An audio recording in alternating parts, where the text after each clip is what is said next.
On one fine spring day in 2008, my life changed forever. I was walking along the hospital car park when I was hit by a car at high speed. My body was flung into the air and I landed with an earth-shattering thud. I had a spinal cord injury. I lost the ability to walk. I look back at my life before my spinal cord injury. You see, I was a perfectionist, beating myself up for the tiniest mistake I made. I didn't listen to my own needs when work got busy. I was on autopilot, running from ward to ward, doing my charts. I even wished I had a catheter so that I can stop working, so that I don't have to pee. How crazy did that sound? As a doctor, I was programmed as a lone ranger. Asking for help meant that I was weak, dare I say not competent.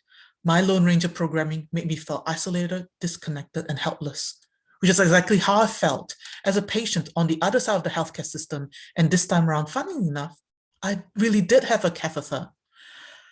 I struggled with my new identity as a patient. Being in the hospital was an eye-opener and very challenging for me. I felt like a pincushion with drips on my arms and a feeding tube up my nose.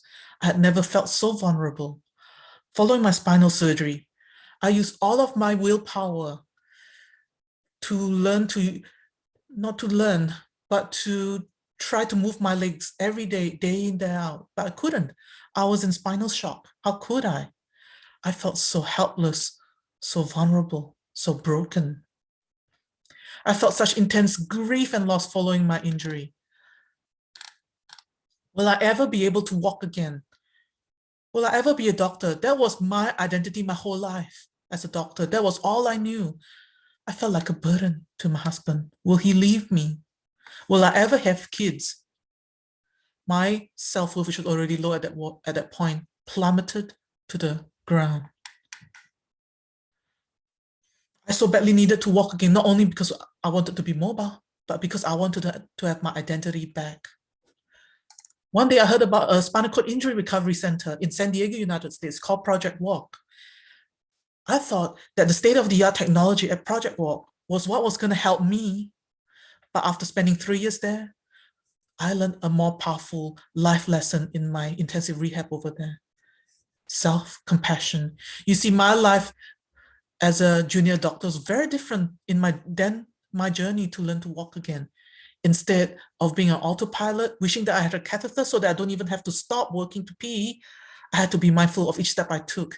Instead of struggling to seek help as a Lone Ranger, I connected with fellow spinal cord injury survivors and friends in wheels, bound together by a common humanity and a common suffering, being spinal cord injury. Most important of all, I learned to accept myself for who I was. When was the last time you beat yourself up for the tiniest mistake you made?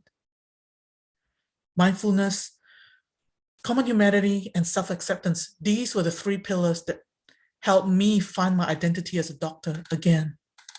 Instead, a very different identity. After spending 3 years in Project Walk, I did learn to walk again. I went back to my home country in Australia, happy and rejuvenated. I went on to rebuild my life by going on to pass my board exams in rehabilitation and pain medicine. I built a beautiful life, essentially from something that was traumatic and sad. I became a formidable force in the lives of my family and friends. I gained the respect of my skeptical colleagues who eventually learned to respect me. And most important of all, I learned to respect myself. I rebuilt my identity through self-compassion. My journey to learn to walk again is Kintsugi. Just like Kintsugi, you can overcome adversities using self-compassion and healing yourself through it. We celebrate our cracks. We honor our struggles. We are Kintsugi. Thank you.